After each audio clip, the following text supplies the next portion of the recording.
Welcome to another edition of Engineering Influence, a podcast from the American Council of Engineering Companies. And today we are very happy to be putting a spotlight on our initiatives surrounding diversity and inclusion, which is something that is not only part of our strategic plan, but also something that has become a strategic focal point for many firms in the engineering and design industry.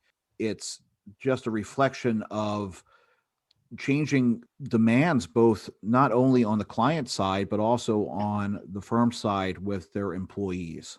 The understanding of a greater diversity of individuals who are working at firms, bringing up ideas and answers to challenges generally results in a better product at the end of the day. And having a more diverse workforce enhances the ability for firms to compete in a very competitive private marketplace for work. To kind of formalize our work on this area, our wonderfully talented and hardworking business and resources and education team put together a multi-module course for the first time that was focused on D&I, and it was called Strategies for Developing a Respectful, Diverse, and Inclusive Workplace Culture. And we put this up at the end of last year, and we weren't really sure how it was going to be received. We were hopeful. We knew there was a lot of interest, and the course sold out. And subsequently, we put together a second session of the course, and it sold out. And we're hoping to put together a third coming up soon. And we're joined today by three participants in that first course. We have with us Krista Looza. She is the associate principal and a structural engineer as well with Buehler. We have Susan Ouellette. She's the director of HR at Keinschmidt. And we have Gary Brennan, who is the president of Brosz Engineering out of North Dakota. Really want to start off with Krista. What attracted you to the course, and what did you hope to get out of it when you first signed up? Thanks, Jeff. At the time when I saw the course come through, excuse me, we had been talking internally about, our diversity practices as it relates to promotions and salary surveys, and just starting to scratch the surface on how do we evaluate those things. Structural engineering is an industry that is typically male dominated and also white male dominated. And so, we can only deal with what we're given, the people that apply, the people that come out of college. But as a firm, we were just starting to look about, the office and how do we open up the conversation, and how do we get started, and what are the issues? And so myself, our president, and our HR director all participated in the course in an effort to open our minds and stretch our thinking, and then talk about it internally from those three different perspectives. Mm-hmm. So this presented a good way to get a little bit more of a structural or a structured view of D&I efforts in the workplace. Exactly. Yeah, we all definitely learned a lot during the process, just things that we had never even concerned ourselves with before, even thought were issues before, and we started to really understand and evaluate them after coming through the course. And Susan, along those lines, coming in as a director of HR, your perspective is on people management and workplace. Bringing that perspective into the course, what did you hope, you could learn, or the discussions that you would have in that class, with some people who are either in management, maybe not HR professionals themselves, maybe they're engineers, or they're in the management track. What did you want to contribute to the conversation? Well, we have been on the path with a few efforts of our own internally to broaden the net, if you will, for our recruitment efforts, and to do just as you spoke about, Jeff, earlier, is to, bring a diversity of minds and thinking and people to the organization so that we can, just be the best we can be.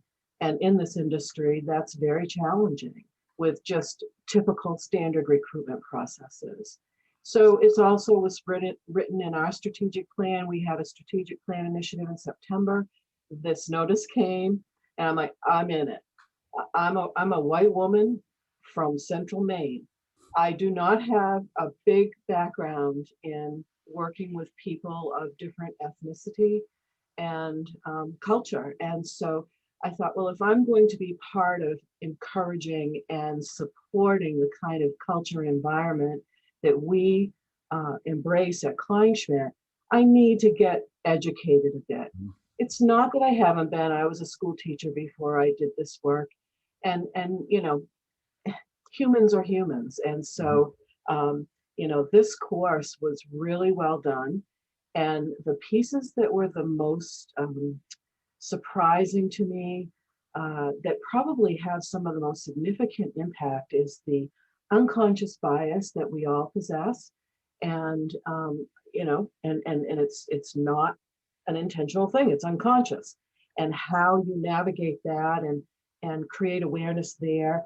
And then the bystander intervention module was just totally surprising and so interesting, how, you know, how your culture, how you develop your culture really impacts how people will respond to someone, you know, not being treated equitably or, you know, just. And so that was a real eye opener for me. But really, it was about getting as much of this under my belt as possible so that we can, you know, move this initiative forward. We've created a new committee called JEDI, Justice, Equity, Diversion, and Inclusion.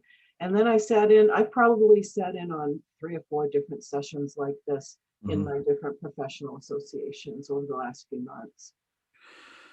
That's great. And Gary, I want to get your perspective, because I mean, you're a principal of the firm. I mean, you're president of Brosz Engineering. You're taking part in this class, shows leadership in its own. From your position at the firm, you know, why did you sign up, and you know, what did you hope to really just walk away from the course? Yeah, I guess my primary reason that I was interested in it is our company's grown a lot in the last couple of years.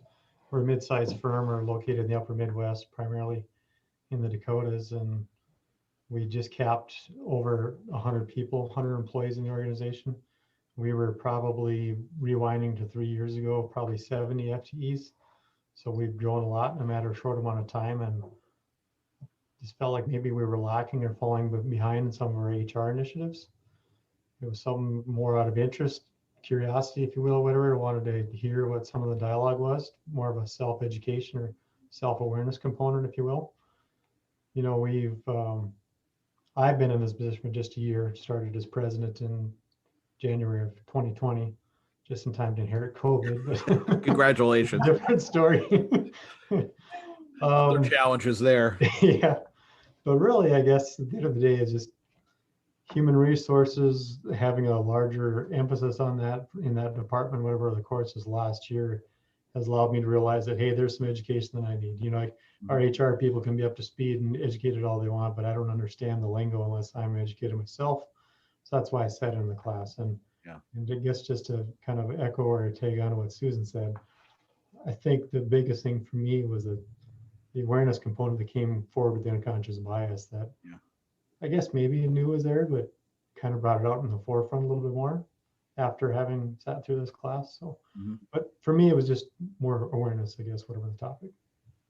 Have you all noticed on the client side a greater demand for, maybe not explicitly, but a trend towards having client teams that are more representative of the population? That there's a demand for a greater diversity of a team that's either pitching the business or directly engaged with it? Yeah, I would like to jump on that one. We actually had a very explicit experience where for many years, we've always assumed and approached projects with throw experience at it. We have a really deep bench of experience in our company. So get the person with the most number of years and the most experience in that sector, and send them on their way to go tackle that project pursuit. About a year or two ago, we did just that. We lined up our CEO, 40 years experience, and a couple of other folks with long resumes, and went into a project interview, did not win the project, and got very clear feedback that our company represented older white men, right? And the panel was a very diverse panel. And so we went into that project pursuit with the wrong approach. And we have diversity. We have, all the things that they were looking for, but we missed the mark and we missed it big. And that was a very big learning opportunity for us. And that's a really good example, because you go in, you're like, okay, we got this. We have the most experience. We got good demonstrated prior experience. It's a good, portfolio of work we put together, and it's a good proposal. And then all of a sudden something like that happens. I mean, that's a cultural shock in its own, because you have to rethink the way that you're approaching business development. And I guess that leads me to a question that I'm wondering, and really is up for anyone. How far within your organizational structures has the conversation penetrated? Has it gone beyond, HR? I think, Krista, for your experience, I think that was a very bright light on the BD side of the world. But has it penetrated throughout all sectors of the firm, or is it still kind of being talked about by the executive leadership teams and maybe just the HR departments, or has it gotten out to everyone? I guess if I can answer that one, Jeff, we probably haven't taken that initiative yet. And it's part of the reason why I was wanting to be on this training, just to find out more about it. Because I think that's important to do that, because of we're in the middle of COVID yet and trying to crawl back out of that. We haven't had the same opportunity to launch it, I guess, in the way that I would like, because sometimes some meetings, there's a little bit more value in bringing somebody, a speaker to an in-person audience to try to really get more of a hands-on approach to providing training, about this topic. Mm-hmm. And I think there's definitely need for that as the look across to our organization to, again, just the awareness component, make people aware of the unconscious bias out there that maybe they weren't previously knew even existed. So I guess short answer is we haven't embarked on that yet, but there's definitely a recognized need for training, and that's kind of where our next step is. I'd like to comment on that, Jeff, as well. Our CEO is leading the JEDI committee, the diversity committee, along with one of my HR staff, one of my new hires that's really passionate about this work. And we have the chair of the board is on the committee, and a couple of managers, and then folks representing some diverse background. What I want to say is this isn't HR's project. HR is involved and has had exposure because we're the ones doing the EEO reporting. We're the ones, keeping the affirmative action plans updated. We're the ones doing the recruitment. But this is not an HR project, and that's why I stepped away from the committee, so that it would really be a grassroots, top-led effort at a strategic level, and not be viewed as HR, but be viewed as an organizational effort that we're all part of and all responsible for helping to create. And I just wanted to make that differentiation for us. And Krista, how's it being seen at Buehler? I think we're kind of more on Gary's side of things, where we're kind of just getting started. But I will say it's definitely being pushed forward by folks like myself. I'm a structural engineer, our president, who's a structural engineer, and interestingly enough, more of our younger staff coming out of college are more interested in these topics, right? So when you go to other webinars and seminars, they show up. They're not talking about it in the office, but I see them at the DEI webinars, right? So that's interesting. But there's a lot of pushback. I've spoken with some of our more senior engineers that are like, oh, we don't want to open that conversation. They're hesitant, they're scared, they just want to have leadership deal with it. So we're trying to figure out how to get over those hurdles, how to open the conversations and make people comfortable. So we're very early. We're in the beginning to getting those conversations going. I think you're in the same position as many of our member firms that are tackling this and trying to figure out how to approach it. And that's one of the reasons I think this course is important, because it at least gives you an opening or a handhold to at least get into the conversation. But that does bring in the idea of, and I think, Gary, just you meant, you kind of hit on this earlier, and showing that you have leadership buy-in. Do you think that having that leadership buy-in at the top provides enough air cover for people to feel more comfortable bringing these conversations up, and having that executive commitment to D&I programs does make it, it's never a comfortable conversation, but makes it a little bit more comfortable for junior staff or even, some senior staff to broach these topics? Yeah, and I guess if I was to answer that question, I have an open doors policy as far as that goes. Anybody can come to my office if I don't have an appointment or otherwise tied up. They can walk in and talk to me about anything. I'd like to think whatever that we try to foster an atmosphere of being approachable, if you will, you know what I mean? Although some people still maybe aren't always comfortable talking about different topics, but I think trying to set that as a culture initially, whatever, is being approachable, being able to talk about certain items, whatever, and having an open discussion about it is a good starting point. Will I say that it's really easy to have those conversations when you haven't had a lot of them in the past or none of them in the past? Probably not. We're, like I talked about in the infancy stages, but I think it's trying to plan an initiative to start that. And like you said, it was led from the top down. I think at least people are more open to talking about it and may allow themselves to be more vulnerable, if you will, when those conversations do come up. Yeah. I think one of the key things is transparency. Yeah. That Gary describes, and having that open door and understanding that there are just so many of us in our firms that are uncomfortable, but it's okay to be uncomfortable. Yeah. We're going to learn from each other, and we're going to get better. Mm-hmm. As long as you have that, I guess it's that overriding objective of saying the reason why we're doing this is because we want to improve firm success. Mm-hmm. And, even from our perspective, coming in from the association space, I mean, it's not something that historically we've talked a lot about. And we're trying to figure out, how do we navigate this with our member firms, that we have our larger, multinational companies that have these robust programs, and they're very progressive on it, to other firms that are traditionally a little bit more conservative. They don't want to stay, this is outside of their lane. They're either mechanical or structural engineers. This is what they do, and they don't want to get engaged in this debate. It seems like that business case is what's the overriding kind of air cover for it. It's that you can prove, and we've had conversations before with some consultants, that just based off of research, that the firms that actually invest and work on D&I programs generally have greater revenues than the firms that don't. That it is a question of the marketplace and meeting the marketplace. Have you noticed that using that business case has made it a little bit easier to have those conversations? Well, like Krista, we're seeing an awful lot.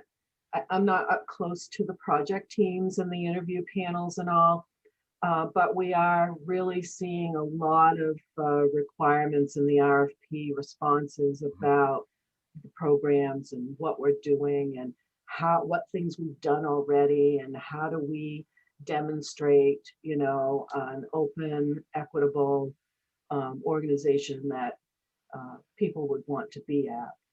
So, yeah. It's a business case. I mean, and my marketing proposal people are sending me stuff all the time to help them get that drafted in that material. And Krista and Gary, have you noticed that if, and I'm not sure if you've entered into a lot of the either like subcontracting, being a sub on a larger contract, that as being part of that RFP process, that you've noticed an increase in the number of requests for showing your firm diversity programs? I have not yet personally seen a lot of that. What we do see is like certain percentages of projects need to have SBE, small business, LBE, local business, WBE, women-owned business, but not necessarily the breakdown of our firm and our programs. I heard that we had one recently that asked for that kind of information, but it hasn't become commonplace. But I would add that internally, tackling the business case or proving to people that that there is a business case for it is a little harder Mhm. than helping people to understand that it's an employee retention issue. Well, okay, yeah, that's That seems to hit home a lot faster. It's the right thing to do.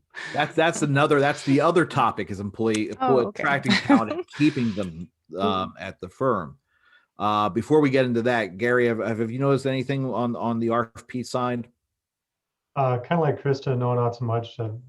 DB, that's a big one or whatever, obviously, that we see the most when it comes to minority type businesses. Mhm. I haven't seen anything specifically where they've asked what our structure is or how many people we would have that would be the women or minorities within our firm.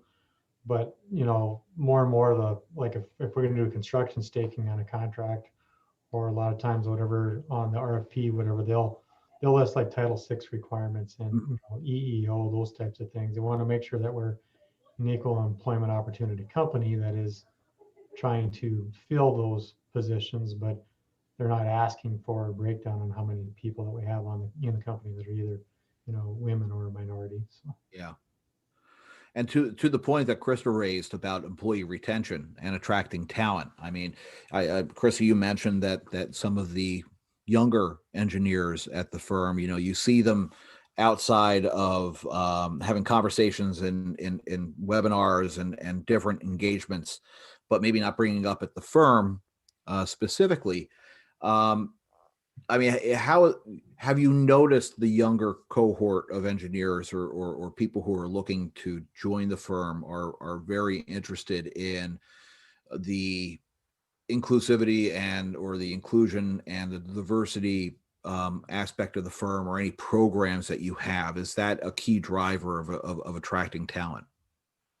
I would say yes. I mean, we have a new mentorship program that we launched in support of our younger staff, but all of our staff really. But the current generations are really looking for feedback and for engagement, and they want to be a part of something. And if they don't see themselves fitting in and being a part of this organization, they move out.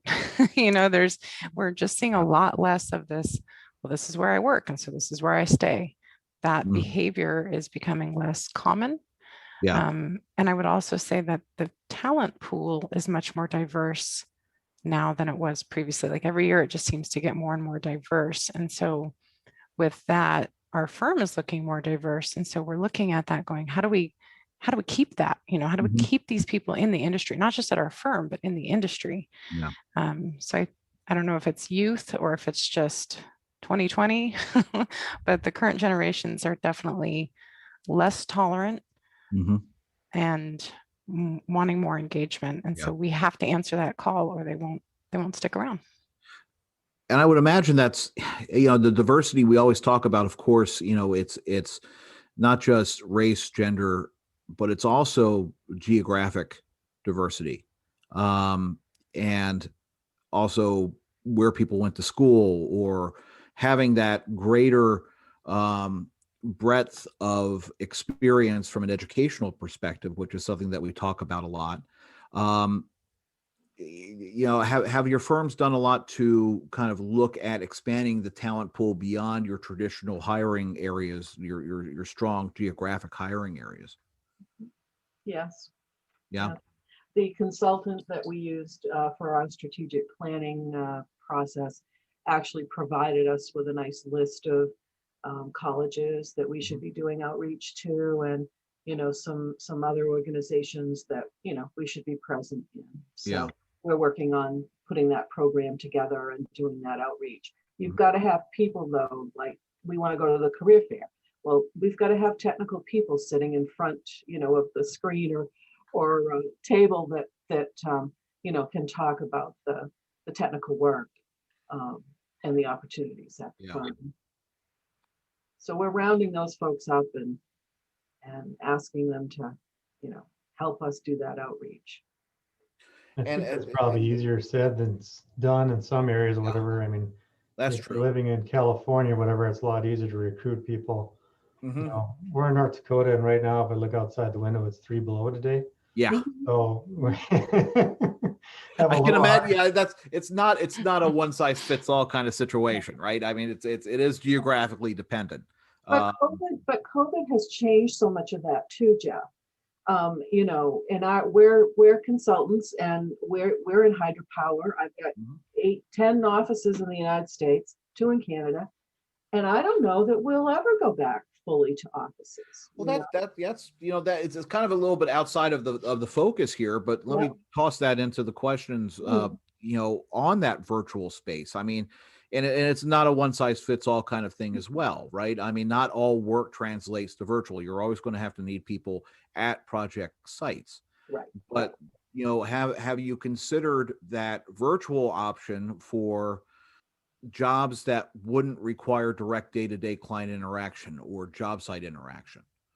Or is that something which is another conversation, which is more of a down the line kind of thing? We're looking for the best people who want to do cool work like we do, and be in for the long haul, and be able to grow and develop themselves and contribute, greatly to the success and share in that success. So it's the expanded area. There is no like region anymore. Yeah. We have people traveling to sites, regardless of where they're home working or not. So it's a whole new world out there as far as trying to think geographically. You don't necessarily have to do that anymore. Yes, there's people that have to be able to travel and get on the ground with a project. But otherwise, it's really working. I mean, we have employees in, probably 10 more states than we're actually had physical offices before all this. So I don't know. We need to really be very open about how this works, because this is what people will want, and this is how we're going to be able to find the talent we need. And Krista, have you noticed that at all? Yeah, I'd say we're hesitant. We're struggling with this in the sense that we've seen that it is working virtual, but we also recognize that it's working when everybody's working from home. Yeah. And so we are starting to wonder, 2 main things come to mind. One, how does this affect the development and growth of our people? Right? Because there's so much incidental conversation that happens when you're just walking around the office or talking to the president at the water cooler, right? His door's open, you can walk in. That's different than saying, can I call you? Can I have a video call? I need FaceTime with you. You're just missing that. So are people going to lack development? Are they going to grow slower? Is it going to hamper? And then what if we have some people in and some people out of side of the office? Now, all of a sudden, is there become a division because not everybody's on the same platform? Some people are in person, some people are virtual. The people that are virtual might get left out of conversations. I used to experience that just from traveling. I was in LA 3 days a week for 4 years, and I'd have a project with the team in a different office, and they'd have meetings without me. And I'm like, that's not going to work. So what happens when we have half of the people in and half the people out? So we've been recording a lot of meetings so that if people are, otherwise conflicted, that they can go back and listen. So that's one way we've addressed that part. I like that. So going through the modules, I mean, it's really something, because the first module was creating a culture of engagement and respect. Module 2 is minimizing the impacts of unconscious bias, which we've discussed. Module 3, strengthening multi-generational teams, and Module 4, bystander intervention. The multi-generational teams is interesting, because that, I think, goes to Krista, your earlier point as well about that first project team that you pitched, and you had the people who were there the longest. What was your big takeaway from that module, if I could kind of ask the group about mixing the experience levels within a client team? I'll say that module was a huge eye opener for me. I never even spent any time thinking about generational biases or differences. And then during the course of that module and learning and discussions, I was like, oh yeah, I see it now. I see it. And it just really made me understand it better. So I think that's something that we're starting to pay attention to. You know, we have people with 40 years experience, people with half a year experience, and how do we get that transfer of knowledge internally, building project teams specifically internally with a cross section of people, and also chasing projects so that our clients can see that full spectrum too. Mm-hmm. Susan? Well, this is hard, but these younger people are smarter than we were at that age. They've had the internet. They didn't have to go to the library and dig out through the old encyclopedia, right? Yeah. These people are smart, they're worldly, they're talented, they've got technology, and so they're ready. Some of them are more ready now to be put on that project team as maybe a different level or a circumstance or a experience they haven't had just yet. We have to talk ourselves into it a lot of times, but we're not holding anybody back. Mm-hmm. If people want to go and they want to try, and they want to be part of something that maybe we organizationally might not, oh geez, they've only been here two years. That's like 2 weeks. Yeah.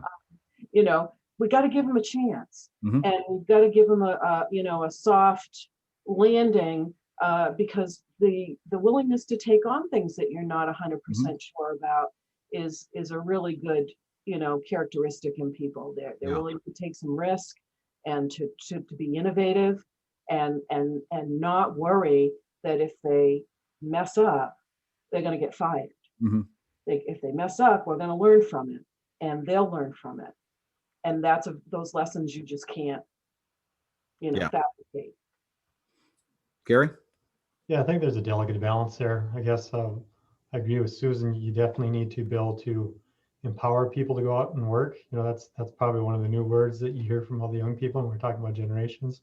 They like to feel empowered. So you got to do that so that you're not holding them back in any way. And you have to give them enough rope so they can either prove themselves are going to sink or swim. You have to be ready to be able to bail them out, so to speak. Yeah. When you're talking about generational teams, I think that becomes important to have all players involved, because just like Krista was talking about earlier, you have to have some senior people in there to be able to provide that mentorship. Somebody's got to be able to train and mentor those young people. And you have to be close enough, not too far away. You have to be at arm's reach enough to be able to see when maybe the team's getting in trouble. You got to go in there and help them out. So, it's a balancing act to make sure that you're getting the people that are younger at the organization the opportunities to be able to go out there and prove themselves. So we covered a lot of the aspects monitoring it of close enough the to build course mentor and guarantee its success in the importance project. really to our members. I do actually have one final question before we wrap up. And I'll direct this to Krista and Gary. If someone is out there thinking, should I take this course? Should I invest the time? Having gone through it and learning the things that you have and kind of broadening your horizons a bit on this subject, what would you tell them, to whether to sign up or not? I would say yes. I've already recommended it to folks. So that's an easy answer. Easy answer. I think it just really challenged my thinking. And I was already thinking about these topics, spending a lot of time thinking about it. And it challenged me. And I thought that was fabulous. And it opened up communication and conversations that I didn't expect. It was really positive. And Gary? I think education of any sort is always good on any level. And for this one, it was really an eye-opener for me, mostly, as I mentioned before, on the unconscious bias piece. Just sometimes things you say, even things we say in the Midwest, that's just kind of part of your language that you maybe don't realize could be perceived by somebody as offensive or discriminatory is too harsh of a word, but it's just a matter of awareness. So I think any of these types of courses you can participate in just for some awareness, whatever, is always good. Yeah, absolutely. Of course, did cover quite a bit on females, not so much on minorities. So, be good to have a little bit more focus on that on the next course that they do. But by all means, I think it was a good opportunity to start the discussion. Yeah, it's interesting to try to figure out the best approach to start getting into the conversation and building it over time. And again, this is something which is a strategic focus that we have in our new plan, and that is, we're implementing against it, and we're going to develop this over time. And you were really kind of the first representative of the first group of this course, and the first ever course that we've done like this. So your input's going to help shape the courses down the line as well, which is very important. And really appreciate your participating in the class and taking the time out of your day today to talk about it. So Krista, Gary, Susan, thank you so much for being part of the show today and staying engaged. It's really important. Thank you. Thank you, Jeff, and best of success with continuing to grow the program. Thank you. And once again, this has been Engineering Influence, a podcast from the American Council of Engineering Companies. We'll see you next time.